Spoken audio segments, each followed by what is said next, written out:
Ciao, I'm Femke, product specialist for the tour guide, where I make sure our tours are anything but ordinary. Look at that! And I don't just hide behind a computer screen to do it. I'm out here, on the ground, experiencing everything firsthand. Because the best way to experience a city is through the eyes of the people that call it home. I'm about to meet up with some of our best tour guides to uncover their favorite hidden gems in Rome. And then you go. Ready to see the Eternal City through fresh eyes? Stick around. This is Rome like you've never seen it before. I just finished work and it's 6 p.m. I'm about to meet up with Davide, one of our amazing food tour guides. He's going to show us around a bustling neighborhood called Pigneto. Ciao! Hi Femke, welcome! Come stai? Benissimo, alla grande! Are you ready? Yeah! Sei pronta? Grazie che sei venuto! Street art splashes color across old buildings, and trendy bars sit right beside traditional trattorias. Davide points out the vibrant murals and beautiful street art. At Nici, the beating heart of bohemian Pigneto, I settle in for a true Roman aperitivo. My spirits arrive. A bright orange refreshing drink, especially on hot days. For about 14 euros, a parade of flavor appears. Pizza squares and crispy polpette di melanzana. That's eggplant balls to you and me. Now, this, my friends, is how Rome unwinds. So, do you want to tell me a little bit about this place? Okay, so Nici is, as I already told you, is an institution here in the Pigneto. It became famous because of Pierpaolo Pasolini, who was a very famous Italian writer, journalist, and movie director. He shot here a lot of movies. In this place? In this place, yes. That's why it became famous. After the 60s, you know, the figure of Pierpaolo Pasolini became a symbol of freedom, okay? That's why the Pigneto is the home of all the people that are looking for freedom, you know, they just want to like be artists? Artists, of course. Huh. It's the bohemian, you know, neighborhood of Rome, we can say. So Pigneto is not just a neighborhood, but Pigneto is a way of life. If you choose to live here, it's for a reason, because you're looking for freedom, okay? So that's the soul of this place. And Nici, this local, represent this free soul of the Pigneto. Wandering Pigneto with Davide, Rome's hidden charms unfold. This neighborhood got its name from the pine trees that once lined its streets. Pigneto means little pine cone. Charming, right? Davide tells me that Pigneto was a hotbed of resistance during World War II. Today, however, Pigneto thrives as a hub of Roman authenticity and creativity. Our dinner awaits at Dar Parrucca, about a 10-minute walk from Nici. Dar Parrucca, the pride of Pigneto, prepares to craft our dishes using their prized ingredients: locally sourced organic produce, wild-raised meats, and pasta made from ancient grains. We are about to watch the chefs in action, seeing firsthand how our traditional Roman cuisine comes to life in this hidden gem Davide recommended. I ordered for you a good meatballs. These are the classic meatballs, the nonna meatballs, grandma meatballs. So it's just meat, cheese, parmigiano, of course, and then cooked in this tomato sauce. Can you smell the basil? Yeah, it's delicious. Seasonal basil. Okay. What have you got? I ordered for me carpaccio di lingua, so ox tongue carpaccio. Something unusual. You don't find it in the touristy places, something like this. Are you ready to attack? Delicious. Let's go for it. Okay. That's really delicious. Find this and so many other amazing Pigneto gems in our guidebook. But now, we can't forget about the dessert, can we? So, Femke, you wanna know my favorite flavor? Go on. Oh, my favorite. First, pistachio. For a deeper dive into Roman cuisine, book one of Davide's immersive food tours through our website.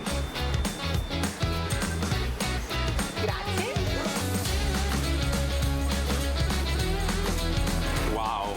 Yeah, you can't beat that.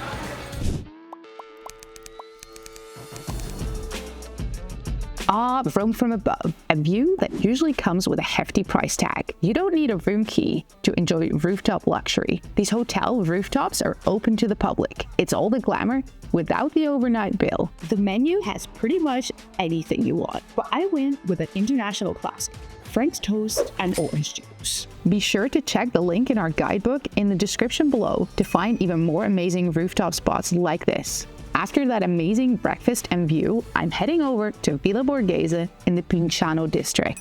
This expansive park, when seen from above, forms a heart shape in the center of Rome.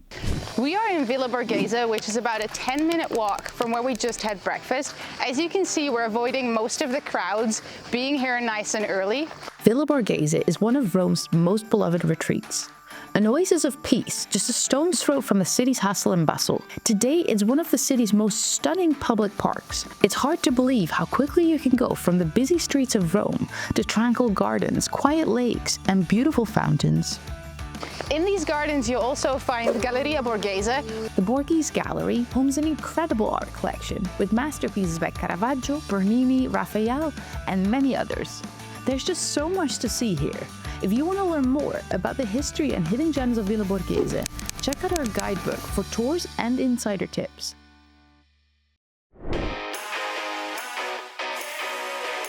So Fabrizio is actually one of our best Colosseum guides, and I just got off a tour with him, but best part of the day is that we get to spend the rest of the afternoon together. So, are you ready for something different? Let's go. Let's go. So where are we exactly? We are in the heart of the Jewish quarter in Rome. Over 2,000 years before the construction of the Colosseum even began, in 1555, Pope Paul IV confined Rome's entire Jewish population of about 2,000 people to this small area. Despite the challenges, the ghetto became a center of Renaissance learning. Michelangelo himself studied Hebrew here with local rabbis while working on the Sistine Chapel. Some art historians even suggest subtle Jewish influences in his work. These streets have witnessed over 2 millennia of history. Today, the ghetto is a vibrant blend of ancient traditions and modern Roman life, where historic synagogues stand alongside trendy restaurants and shops. We cannot start a meal with an antipasto. We're in Italy. So we may have a carciofo alla Giudea, the symbol of the Jewish Roman tradition. We may also have a carciofo alla Romana, the Roman style one, which is stuffed. And then we cannot skip the pasta. We're in Italy. What about cervello and carciofi, brain and artichoke? Brain? What? Yeah? I'm not having brains for lunch. No. So maybe some lamb. Yeah, I think that's better. Better. Sì. Sì. For an unforgettable journey through ancient Rome, join Fabrizio's Colosseum tours. Eager to explore more of the Jewish quarter? Our guidebook has you covered. This is the Jewish style artichoke. It looks so good. And you know what I like of this recipe? If you want, you can eat it with a fork and knife, but there's a better way to taste it.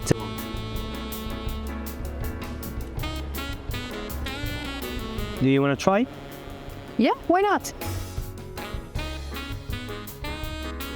Yeah, that's lovely. So what's it like to be a guide in Rome? I like it so much. I love my job. I had to study a lot to get my license because in order to be a tour guide in Italy, you need a license and you have to pass a test, which is quite complicated. It's not easy. You have to study a lot. Personally, I studied 4 years to pass my test, which was about Sicily. And this was after I got graduated at university in art history. So it's been a lot of study. So you have to have a specific education to be able to do the exam? Yes. Usually tour guides in Italy are art historians, archaeologists, or they studied languages, because they are language experts. These are the 3 main backgrounds for tour guides in Italy. As we leave the Jewish ghetto, its rich flavors and layered history linger. Thanks to Fabrizio's insights, we've tasted not just authentic Roman Jewish cuisine, but also centuries of resilience and tradition. Well, let's get in Italy! Woo! When you work for a tour company, what better way to start a night out than taking one of our most popular Trastevere food tours? Tonight I'm meeting up with a group of my friends and co-workers from the Tour Guys Rome office to take our Trastevere food tour. Our first stop is an enoteca. Traditionally, an enoteca is a wine shop where you can have tastings and snacks like cheese and charcuterie alongside. Tonight, we got to try these amazing little mortadella sandwiches and local Prosecco, which was a great pairing. Trastevere is a neighborhood in Rome known for restaurants and nightlife, located on the west bank of the Tiber River. Its name literally means beyond the Tiber. As we cross the Tiber, Dimitri explains how this river crossing has shaped the area's unique identity. For centuries, this physical separation from the heart of Rome allowed Trastevere to develop its own distinct character and traditions. The quarter's artistic soul is evident everywhere. Dimitri weaves tales of countless writers, painters, and filmmakers who have drawn their inspiration from these very streets. As we soak in the history, we go in search of more wine. Exploring is thirsty work. Historically, Trastevere was a working-class area and home to many immigrants. In ancient Roman times, it was where sailors and fishermen lived. Dimitri led us through the streets with fantastic stories about the history of this area. We're diving into fresh pecorino, Rome's best cacio e pepe and authentic amatriciana. Red and white wine flow capped off with limoncello. Usually there's top-notch gelato too, but we're on a tight schedule. I just wrapped an early morning Vatican tour with Eleonora, one of our superstar guides. Born and bred Roman, she's agreed to be my personal guide for the day. First up, Mercato Trionfale, just a stone's throw from the Vatican, but light years away from tourist traps. Thank you so much for meeting us. Can you tell me something about this market? Of course. First of all, this is one of the actually, it's the biggest market in Rome, Mercato Trionfale. Sometimes I call it, because it's amazing, Trionfale Museum. It's a real museum with any kind of food you want. High quality, local people, fish, meat, vegetables, fruit, whatever, spices. So this is actually where you, as a local, would do your shopping? Absolutely. Every time I end a tour at the Vatican, I come here. That's right, because it's just behind there, isn't it? Exactly. So, and also, when people ask, where can we eat? I say, come here, because you can also eat the market. Eleonora has the inside scoop on every vendor here. And our first stop, a sandwich shop that will knock your socks off. And here is one of the other very special places where you can have very good panino. And look at the embarrass of choice. Ciao, Luigi. Oh, ciao, buongiorno. Good morning. Buongiorno. How are you? Look, we're fine, especially when we see all this. Look, Yeah, what can I do for you? So Eleonora was telling me about your famous sandwiches. Yeah. I was wondering if we would be able to hop in the back and see how you Okay. make the perfect Roman sandwich. Okay, I will put inside a little bit prosciutto, Okay. Which one? San Daniele, San Daniele prosciutto. At 65 euros per pound, prosciutto San Daniele is a luxury ham. Named after its tiny hometown in northeast Italy, it's prized for its sweet flavors. What type of mozzarella is it? Buffalo mozzarella. Yeah, the best one. Okay? Buffalo mozzarella is made from buffalo milk. Originating in Campania, it's prized for its soft textures and mild flavor. You see? The sandwich ready. Do you want to taste mozzarella? Yes, definitely.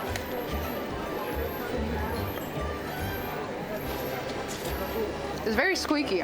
Yeah. It means it's very fresh. How long have you been here then, Luigi? Here, 21 years. 21 years. Yeah. Okay, the sandwich is ready. Okay, to take away. Perfect.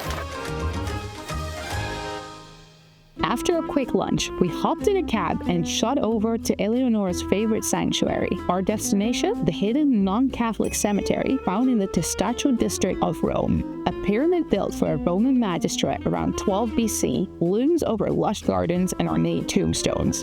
Among the cemetery's residents are luminaries like American beat poet Gregory Corso and Italian philosopher Antonio Gramsci, and notably English romantic poets John Keats and Pierre Shelley. Keats came to Rome in 1820 for his health but died the following year. Shelley tragically drowned 2 years later. Our next stop is an early dinner at Eleonora's favorite local restaurant. It's about a 5-minute walk from a cemetery. And its name, Ve l'avevo detto, means I've told you.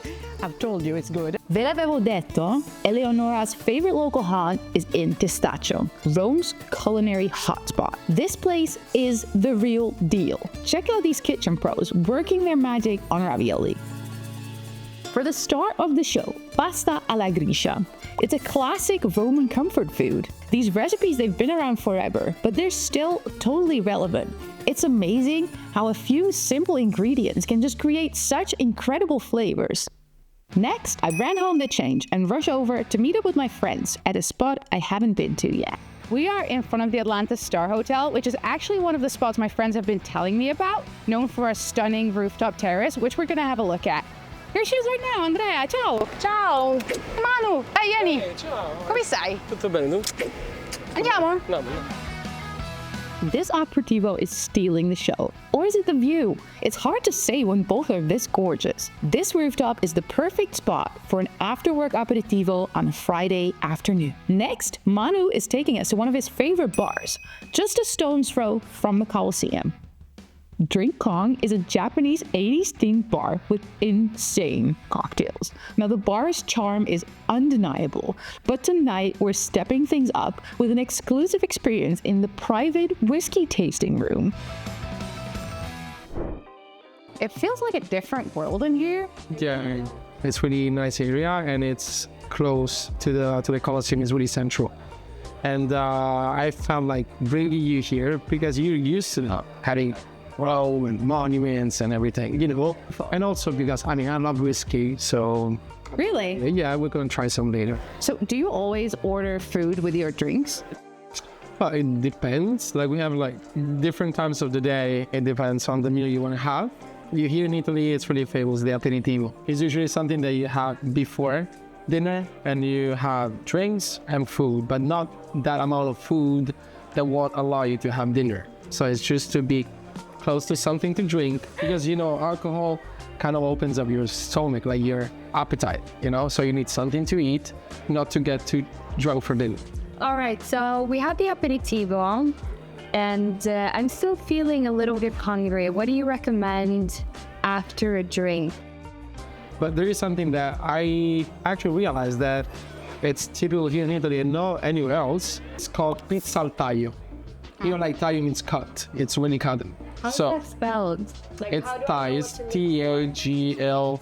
Taglio. Okay. Taglio, because they cut it in front of you. But it comes in these huge trays and it's cut already, and either you choose one piece or like you tell them how many, or usually, you know, they cut it in front of you and they're like, is this enough? We're like, oh, maybe no, maybe a little bit more, but they just cut it as much you want. To go, or can you eat it there? You can do both. If we are gonna go for that whiskey, we might have to do that. Yeah. But let's see. We rushed over to Villa Borghese's Casa del Cinema, a local summer hotspot for nightly outdoor movies from around the world. Check out their website for screenings, grab wine and a blanket, and enjoy cinema underneath the stars like a true Roman. This is Femke for The Tour Guide, signing off from the Eternal City.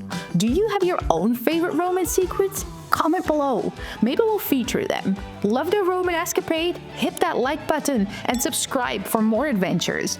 And check out our guidebook for the stories we couldn't squeeze in. Ciao for now.